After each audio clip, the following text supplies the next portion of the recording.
Undisputed. We are live from Los Angeles. I'm Jenny Taft here with Skip Bayless, Shannon Sharp. Hi, Jenny. How are you? How you doing? Yeah, how are you doing? Yeah, you know, I'm coming to educate somebody today.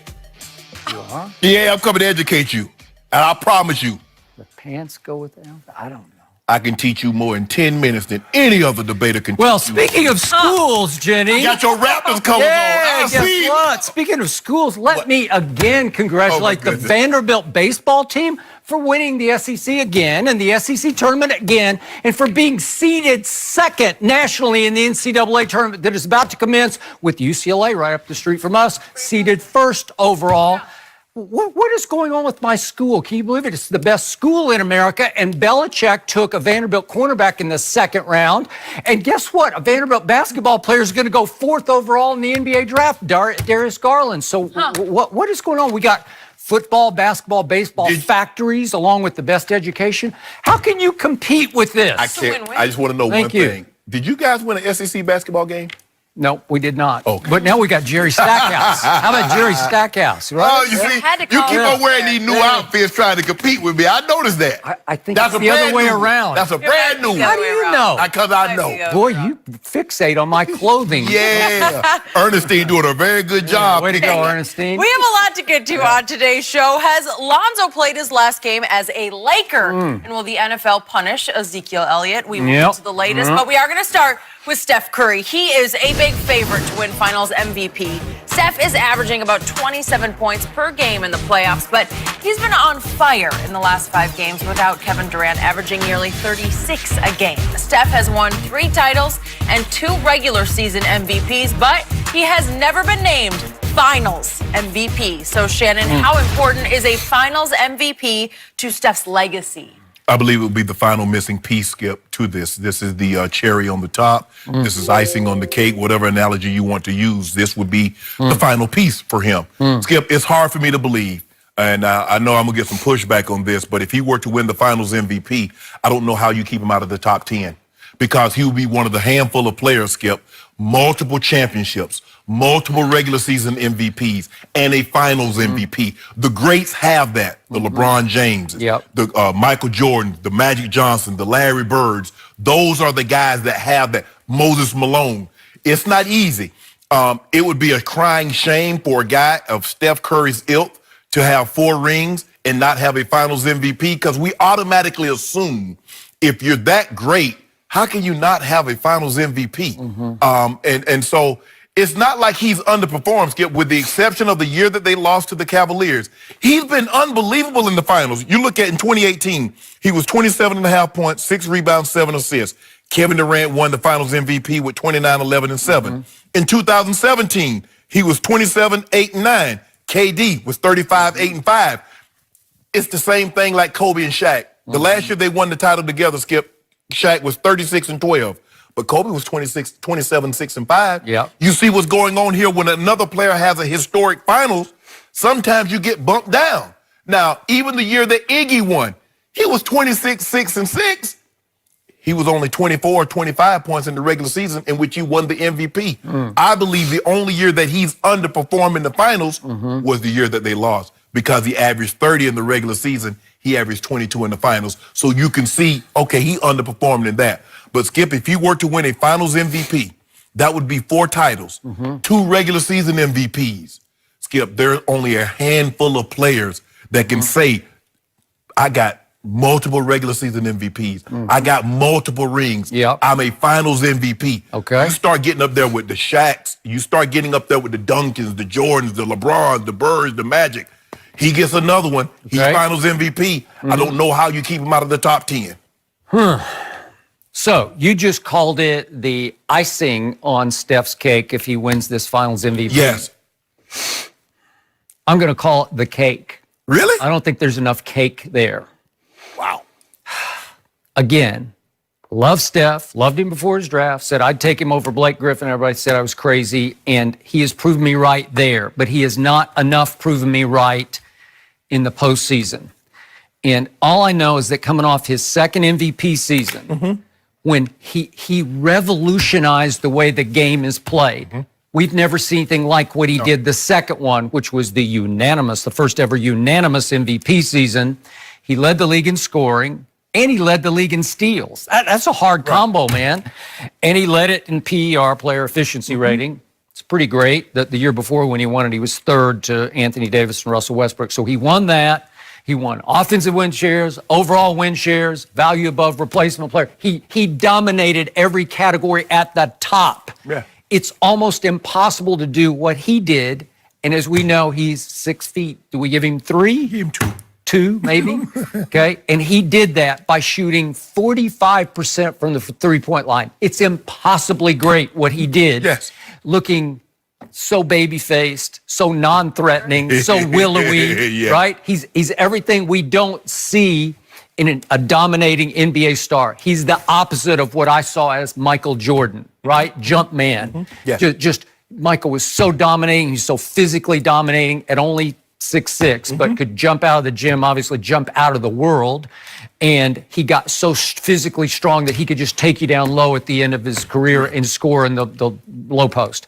Okay, so that guy goes into that postseason, and you know what happened? Yes. As you mentioned, in games 4, 5, and 6 against your LeBrons. Nothing happened. You mean 5, 6, 7? I mean 5, 6, 7, yeah. So nothing happened because he came up as small as you can come up with at 6 feet 2 or 3 inches tall. And just real quick for the record, in those games, 5 through 7, he shoots 37% from the floor, 36% from 3. And in the fourth quarter of those games, he was even worse. He shot 30% from the field and 25% from 3. And then game 7 was just the nadir. It was just like the hit bottom game.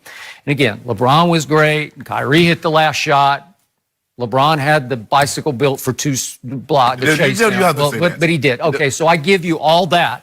But meanwhile, the reason that door swung open at Oracle was because the unanimous MVP was going 6 for 19, 4 of 14 from 3. And in the fourth quarter, you went 1 of 6 from the field and 1 of 5 from 3 and had that horrendous turnover where he threw it behind his back into about the 9th row, right? Yeah, that was the Larry O'Brien trophy that he threw out of bounds. He did. He just threw it out of bounds. And it felt like that, too. It did. It just felt like with that turnover that Golden State they're not good enough without somebody else. So then what happened?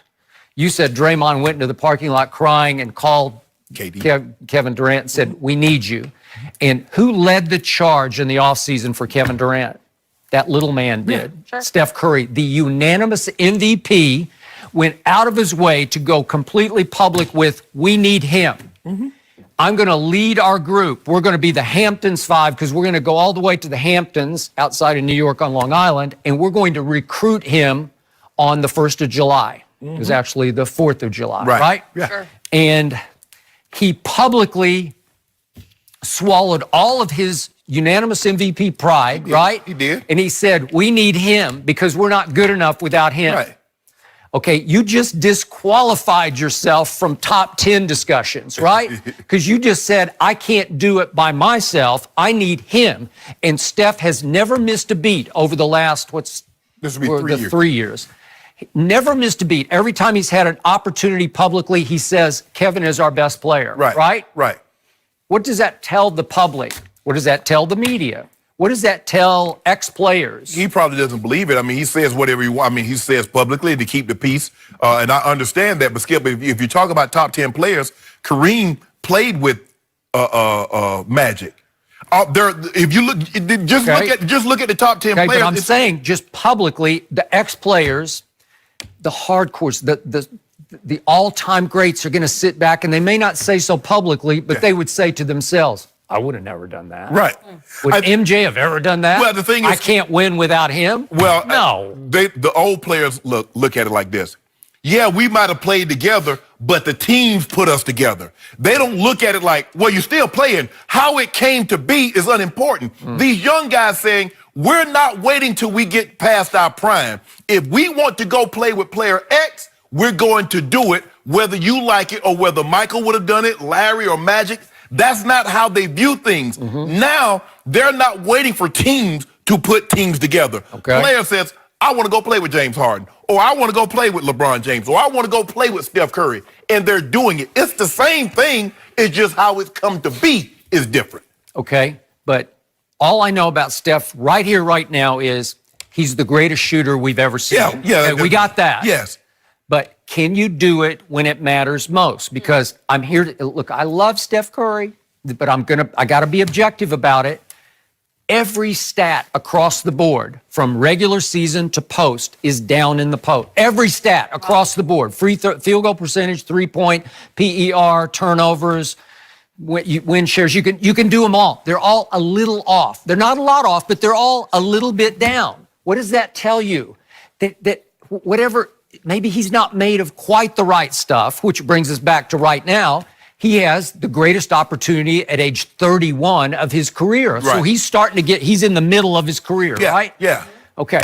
So now we've seen what he just did for 1 quarter, 1 game against Houston, and then 4 against Portland. And 5 games in a quarter. Okay, 5 games in a quarter. It's the best I've ever seen him play. Yes. What's the competition? Portland, not great. But Houston, yes. But it came out, it was like a bolt out of the sky where all of a sudden he had no time to think about it and get ready for it. It just happened. Kevin pulled up lame. Yeah. And all of a sudden he took over with 12 points in the 4th quarter of game 5. And in the closeout game, remember, he came up empty in the first half. Yeah, go ahead, 0 points. And most people thought, I tweeted that at halftime. He scored 0. That doesn't bode well for Houston in the second half, right? Right. He scored 23 in the 4th quarter. It's hard to do in any game, regular season or post. Right. He did that. Right. Okay, so is that enough to vault him toward the top 10? I don't know. Now this could be enough. I think Toronto's really good. I think Toronto is underrated good as a team. I agree. And obviously, number 2 is playing at the highest level he's ever played at. And the thing is, Skip, is that when I said they were a great team, the Golden State Warriors were a great team before Kevin Durant joined them. Kevin Durant made them virtually unbeatable in a 7-game series. Now with KD out, now they come back a little bit to the pack. Okay, so it's on him. This is his moment. Yeah. Can you take it over? And again, the more I hear about Kevin Durant, I don't get it.